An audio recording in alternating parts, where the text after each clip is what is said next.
امریکہ نے پاکستان کے ساتھ مشترکہ فوجی مشق انسپائرڈ گیمبٹ کو دفاعی تعلقات میں نئی اہمیت دی ہے۔ رواں ہفتے امریکی اور پاکستانی فوج نے national counter terrorism centre P be میں 2 ہفتے پر مشتمل مشق کے دوران انسداد دہشت گردی اور جدید حکمت عملیوں کی تربیت مکمل کی۔ امریکی سینٹرل کمانڈ نے کہا کہ مشق سے دونوں ممالک کی افواج کے درمیان اعتماد، ہم آہنگی اور عملی تعاون مضبوط ہوا۔ یہ مشق انسپائرڈ گیمبٹ 1995 سے جاری تربیتی سلسلے کی 13ویں کڑی ہے اور درینہ دفاعی تعلقات کا مظہر سمجھی جاتی ہے۔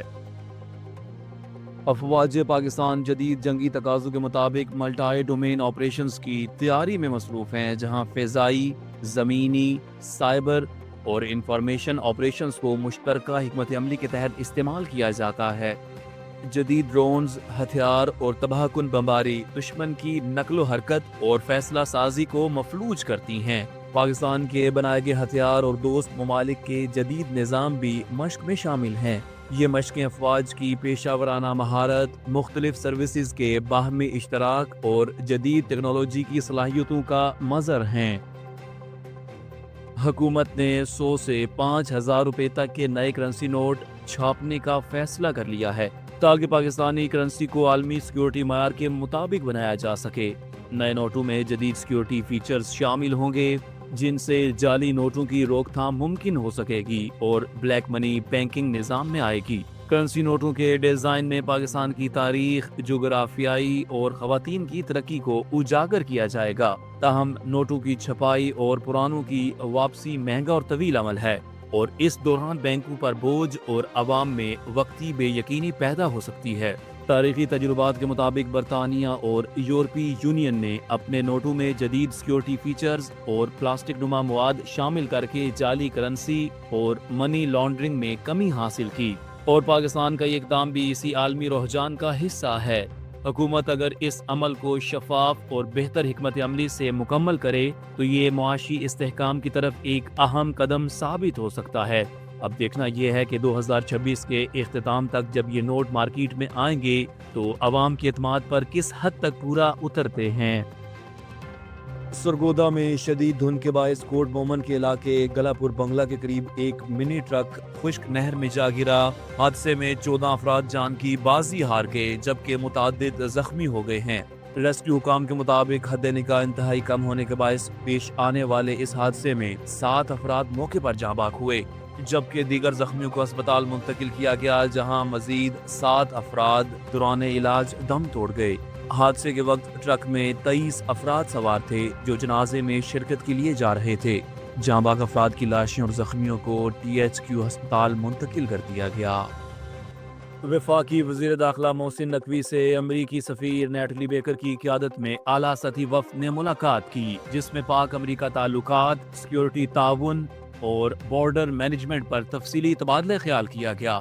دونوں ممالک نے انسداد دہشت گردی، منشیات کی روک تھام اور قانون نافذ کرنے والے اداروں کی استعداد کار بڑھانے پر تعاون مزید مضبوط بنانے پر اتفاق کیا۔ محسن نقوی نے کہا کہ FIA، فیڈرل کانسٹیبلری اور سائبر کرائم ایجنسی کے لیے ٹریننگ اور جدید سافٹ ویئر کے ذریعے بیرون ملک جرائم پیشہ افراد کی نشاندہی کی جائے گی۔ ملاقات میں کوسٹ گارڈ اور دیگر اداروں کو جدید امریکی آلات سے لیس کرنے اور اینٹی ٹیررسٹ ونگ کے قیام میں امریکی معاونت کو اہم قرار دیا گیا۔ امریکی وفد نے پاکستان کی سیکیورٹی کاوشوں کو سراہتے ہوئے دو طرفہ تعاون جاری رکھنے کے عزم کا اظہار کیا۔ پاکستان ٹیلی کمیونیکیشن اتھارٹی نے بیرون ملک مقیم پاکستانیوں کے لیے اہم سہولت کا اعلان کرتے ہوئے کہا ہے کہ اب اوورسیز پاکستانیوں کی موبائل سمز بیرون ملک قیام کے دوران بلاک نہیں کی جائیں گی۔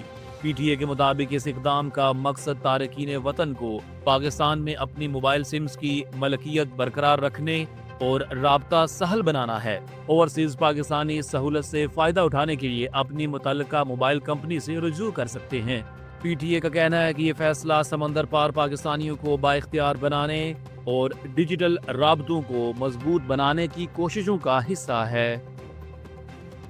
ایران کے سپریم لیڈر آیت اللہ خامنائی نے ایران میں حالیہ مظاہروں کے دوران ہونے والی اموات اور نقصانات کا ذمہ دار امریکی صدر ڈونلڈ ٹرمپ کو قرار دیتے ہوئے کہا ہے کہ ایرانی مخالف فسادات میں امریکی صدر ذاتی طور پر ملوث تھے۔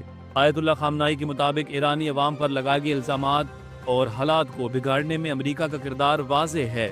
دوسری جانب صدر ٹرمپ نے وائٹ ہاؤس میں میڈیا سے گفتگو کرتے ہوئے کہا کہ ایران پر حملہ نہ کرنے کا فیصلہ انہوں نے خود کیا اور کسی نے انہیں قائل نہیں کیا، جبکہ ایران میں مبینہ طور پر 800 افراد کی سزائے موت منسوخی نے ان کے فیصلے پر اثر ڈالا۔ واضح رہے کہ حالیہ دنوں میں امریکہ اور ایران کے درمیان شدید کشیدگی پائی گئی، تاہم ممکنہ امریکی حملہ عملی شکل اختیار نہ کر سکا۔ وزیر اعلیٰ پنجاب مریم نواز کی فری ہوم ڈیلیوری پروجیکٹ نے پنجاب کے 35 شہروں میں 46 سہولت بازاروں سے گھر کی دہلیز پر 3,12,000 سے زائد آرڈرز کامیابی سے ڈیلیور کر کے عوامی خدمات کا نیا ریکارڈ قائم کر دیا۔ منصوبے کے تحت 13 بنیادی اشیاء خورونوش عوام کو ڈی سی ریٹ سے 7% تک کم قیمت پر فراہم کی جا رہی ہیں، جبکہ گوگل اور ایپل سٹورز پر دستیاب ایپ کے ذریعے آرڈر کرنا ممکن ہے۔ فری ہوم ڈیلیوری کے ذریعے شہریوں کو 110 ملین روپے کی بچت ہوئی اور پروجیکٹ کے دائرہ کار کو پنجاب کے دیگر شہروں تک بڑھانے کا بھی اعلان کیا گیا ہے۔ عوام نے سستی اور معیاری اشیاء کی گھر پہنچانے کی سہولت کو بے مثال قرار دیا۔ پاکستان کے نائب وزیر اعظم اور وزیر خارجہ اسحاق ڈار نے ایرانی وزیر خارجہ عباس عراقچی سے ٹیلی فون پر رابطہ کیا۔ دونوں رہنماؤں نے ایران اور خطے کی موجودہ صورتحال پر تفصیلی تبادلہ خیال کیا۔ اسحاق ڈار نے خطے میں امن و استحکام کے لیے نیک خواہشات کا اظہار کیا۔ دونوں رہنماؤں نے باہمی دلچسپی کے امور پر دو طرفہ مشاورت جاری رکھنے پر اتفاق کیا۔ سی ٹی ڈی نے پنجاب کے مختلف شہروں میں دہشت گردی کے خدشات کے پیش نظر ایک ماہ میں 425 انٹیلیجنس بیسڈ آپریشنز کیے۔ کارروائیوں کے دوران 49 دہشت گرد گرفتار ہوئے، جن میں لاہور سے بھارتی ایجنسی را کا ایجنٹ بھی شامل تھا۔ دہشت گردوں سے دھماکہ خیز مواد، ہینڈ گریڈز، بمب اور اہم نقشے برآمد ہوئے۔ ایک ماہ میں 6,131 کومنگ آپریشنز کے دوران 599 مشتبہ افراد گرفتار اور 2,43,540 سے پوچھ گچھ کی گئی۔ پاکستان کے ڈومیسٹک کرکٹ ٹورنامنٹ میں president trophy grade 1 first class match کے دوران کرکٹ کی تاریخ کا 253 سالہ پرانا ریکارڈ ٹوٹ گیا۔ S N G P L کی ٹیم پی ٹی وی کے خلاف انتہائی کم ہدف 40 رنز کے تعاقب میں صرف 37 رنز بنا کر آؤٹ ہو گئی، جس سے پی ٹی وی نے فرسٹ کلاس کرکٹ میں سب سے کم سکور کا کامیاب دفاع کر کے تاریخ رقم کی۔ اس میچ میں سیف اللہ بنگش 14 رنز کے ساتھ ٹاپ سکورر رہے، جبکہ کپتان شاد مسعود سمیت 3 کھلاڑی کھاتا بھی نہ کھول سکے۔ پی ٹی وی کی جانب سے علی عثمان نے 6 اور عماد بٹ نے 4 کھلاڑیوں کو آؤٹ کیا۔